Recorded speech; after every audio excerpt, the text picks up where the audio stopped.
Count 4, aggravated murder. Everybody stay seated, please. Then Judge Kubicki sentenced Smith Riley to life without the possibility of parole. A former rap powerhouse collapsing in court where he's facing a murder charge. The man who built an empire founding Death Row Records, now facing life in prison. Your Honor, excuse me for a second. I need some time.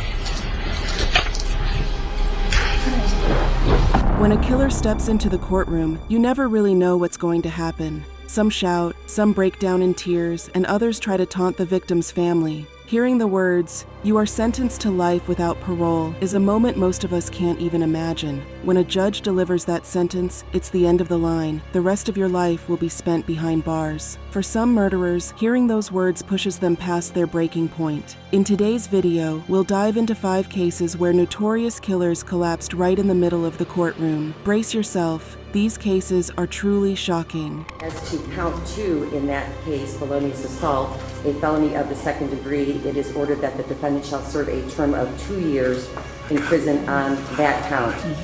As to count 3 of that case, the robbery, which is also a felony of the second degree, the court orders that the defendant shall serve a term of 2 years on that count as well.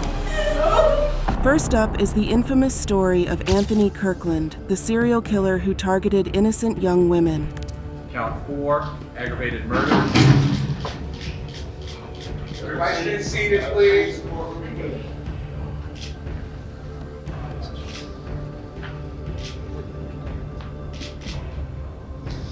Count 4, aggravated murder with specifications.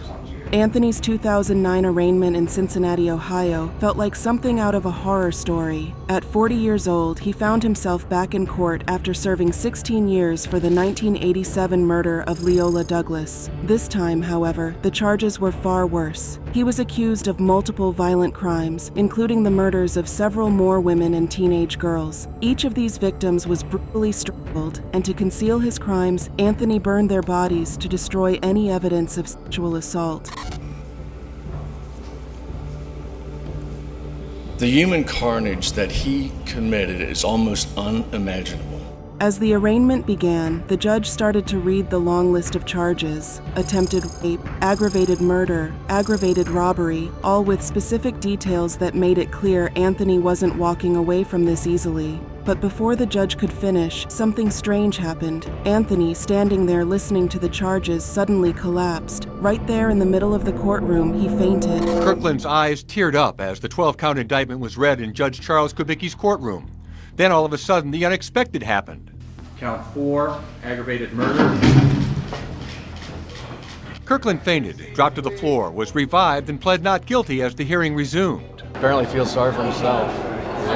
You know, I wish he had shown some tears before he killed these little girls. For a brief moment, the courtroom was in chaos as people rushed to his side, lifting him back to his feet. But there was no time for sympathy. The judge continued reading, delivering the full weight of 12 charges, each linked to a series of shocking murders. Anthony was accused of killing Cassania Sherry Crawford, a 14-year-old girl murdered in 2006. She was strangled and set on fire in Avondale, Cincinnati. Mary Jo Newton, 45 years old, who was found strangled and burned in 2006 in Cincinnati's North Fairmount neighborhood. Kimya Rollison, just 25 years old, whose charred remains were discovered in 2008. She had been strangled before her body was burned. Esme Kenny, 13 years old, Anthony's last known victim, murdered in 2009 while she was out for a jog. Like the others, she was strangled and her body was set on fire. As each name and detail was read, the courtroom grew more tense. Then, just when it seemed like the charges couldn't get worse, the judge delivered the final blow: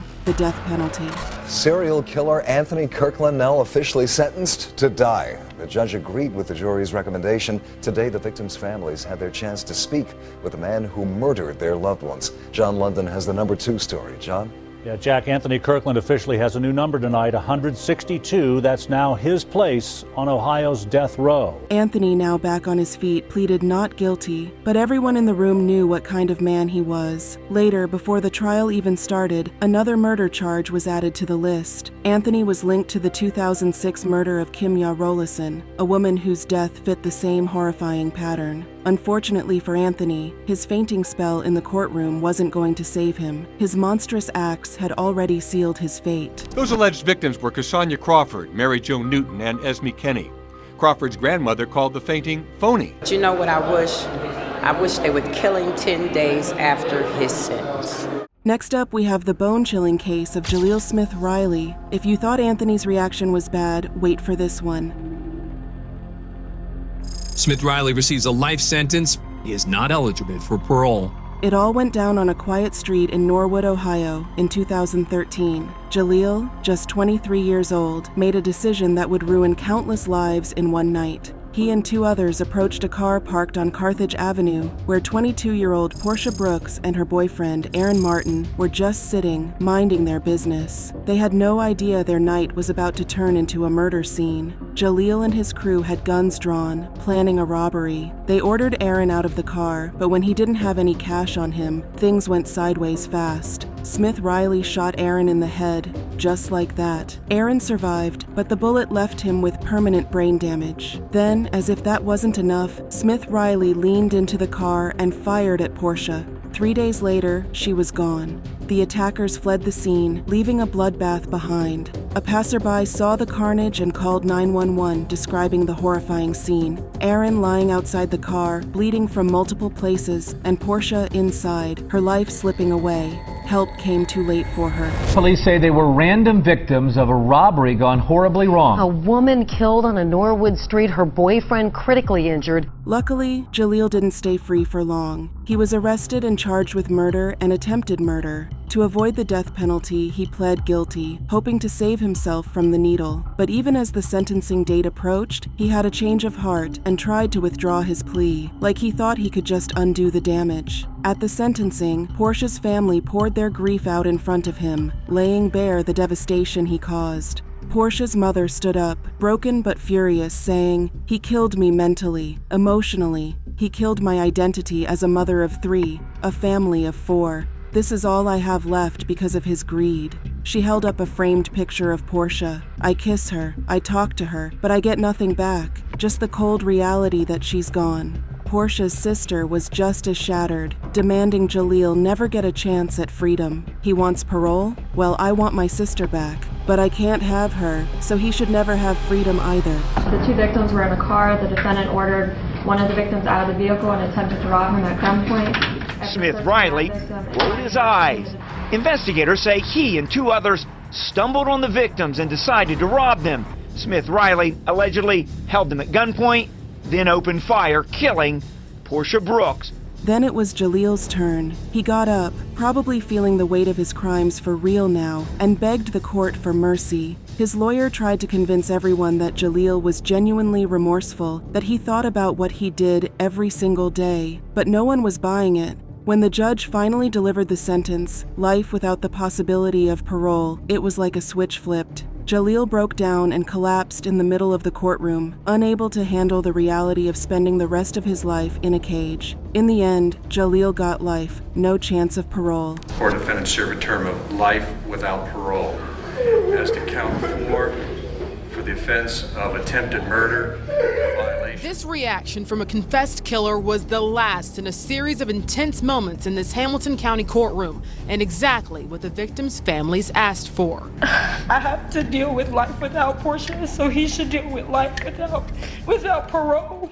This next case involves none other than the high-profile celebrity, Suge Knight. Back in January 2015, Suge Knight, the notorious figure in the hip-hop world, found himself involved in a tragic and violent confrontation that would forever change his life. The incident took place outside a burger stand in Compton, where Suga had an argument with longtime rival Cleabone Sloan. It all went down fast, captured on CCTV footage. Suge arrived in a red pickup truck and soon got into a heated fight with Clee. What happened next shocked the entire music industry. Suge, behind the wheel of his truck, attempted to leave the scene, but in doing so, backed up and struck Clay, knocking him to the ground. But it didn't stop there. In what appeared to be an attempt to run over Clay again, Suge sped forward and, in the chaos, ran over and killed Terry Carter, a well-known Compton businessman.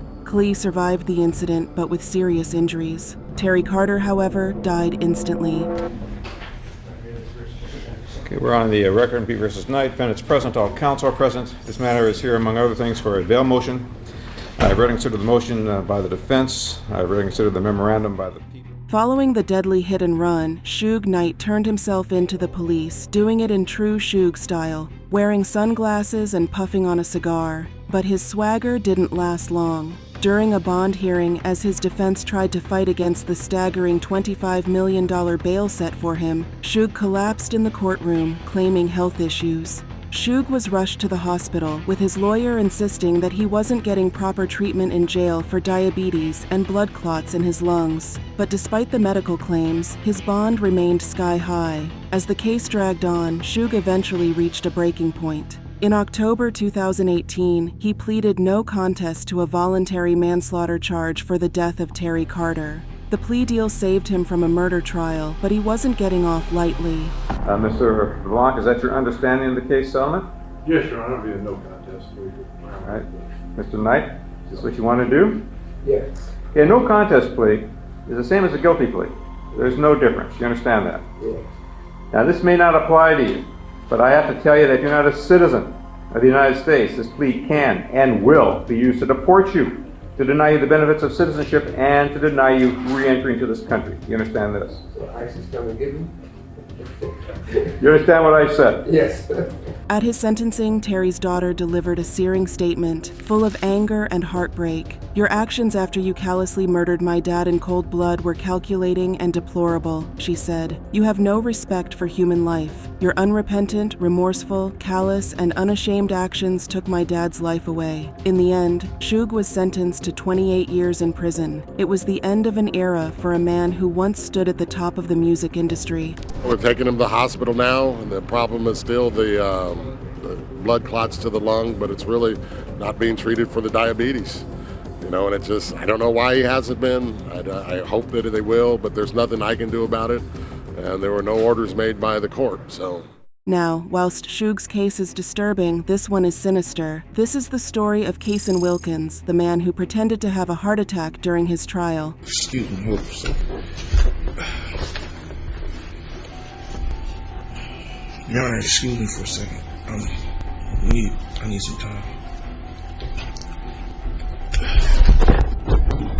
It was August 1st, 2008. A man named Kason Wilkins found himself facing multiple charges, including felony assault, after an attempt to murder a man in Dayton back in June. But what made Kason's trial infamous was his behavior throughout the proceedings. He decided to represent himself, which set the stage for a courtroom drama that no one would forget. From the start, Kason was a problem. He constantly disrupted the court, trying to delay the trial at every turn.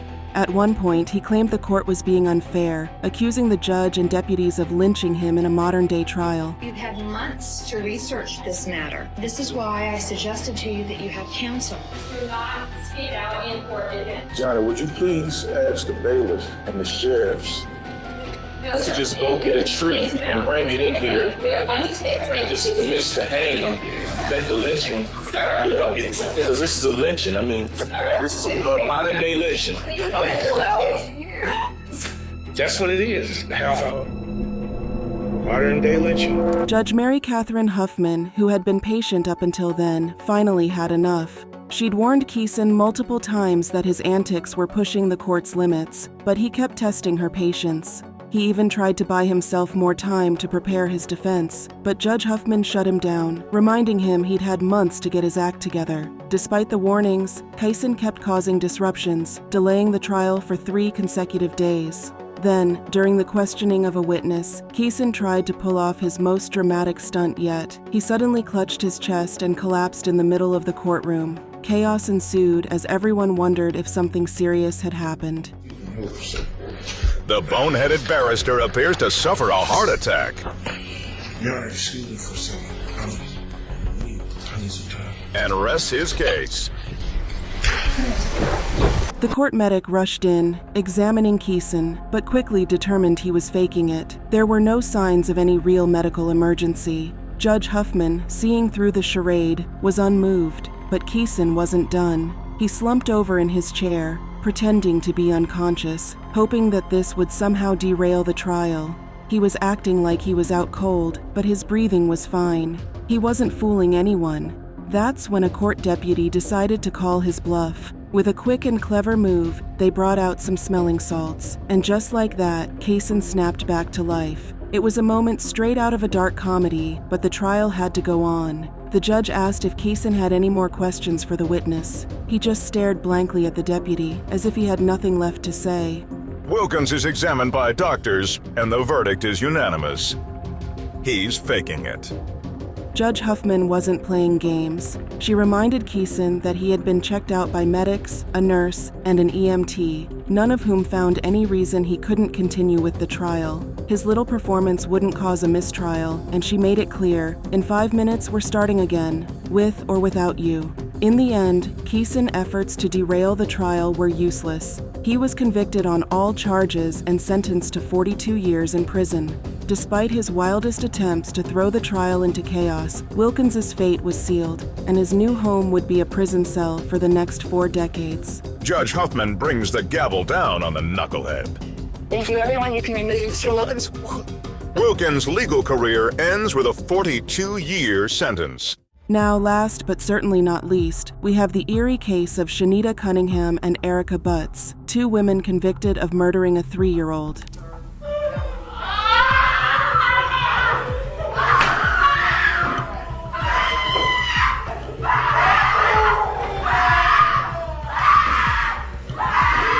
In the horrifying case of Shanita and Erica, the courtroom became a scene of chaos after both women were sentenced to life in prison for the murder of 3-year-old Serenity Richardson. Serenity, who was under the care of her godmother Erica, suffered unspeakable abuse at the hands of the 2 women. They repeatedly beat the little girl with a belt after she had an accident and urinated on the floor. The abuse was so severe that Serenity sustained over 250 injuries, including a fractured skull, broken ribs, and a lacerated liver. In their desperate attempt to revive the unconscious child, Shanita and Erica used bleach and an ice bath, but it was too late. Serenity succumbed to the unimaginable injuries. The severity of the blow to that child's leg, and to say that you did not recognize what had been done, to ignore what must have been the excruciating sounds that came from that child on a daily basis, is more than disconcerting to this court. The judge overseeing the trial, Judge Richardson, remarked that the crime's brutality was so overwhelming it had an intense emotional impact on her. She described the extent of Serenity's injuries in graphic detail, noting that the only uninjured part of her body were the soles of her feet. After the sentencing, which condemned both women to life without parole, the courtroom descended into chaos. Shanita and Erica both collapsed, screaming and hyperventilating as the weight of their fate set in. Family members shouted, "I love you," amidst the emotional outburst. The 2 women had to be restrained and wheeled out of the courtroom on stretchers.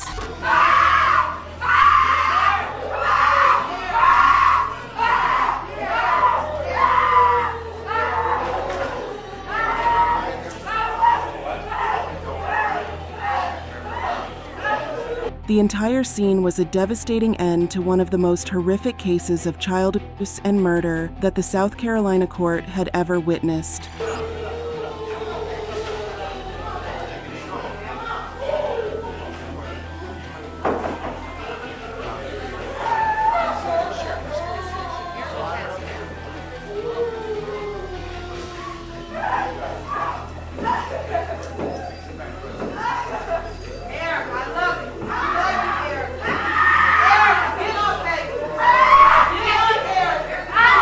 In the end, these cases show that even the toughest criminals can't always handle the weight of their own actions when it's all laid out in court. No matter how terrifying they seem, justice has a way of lurking in the shadows, waiting to strike when they least expect it. What are your thoughts on these chilling cases? Drop a comment below. We'd love to hear your take. Don't forget to smash that like button, hit subscribe, and turn on notifications so you never miss our next video.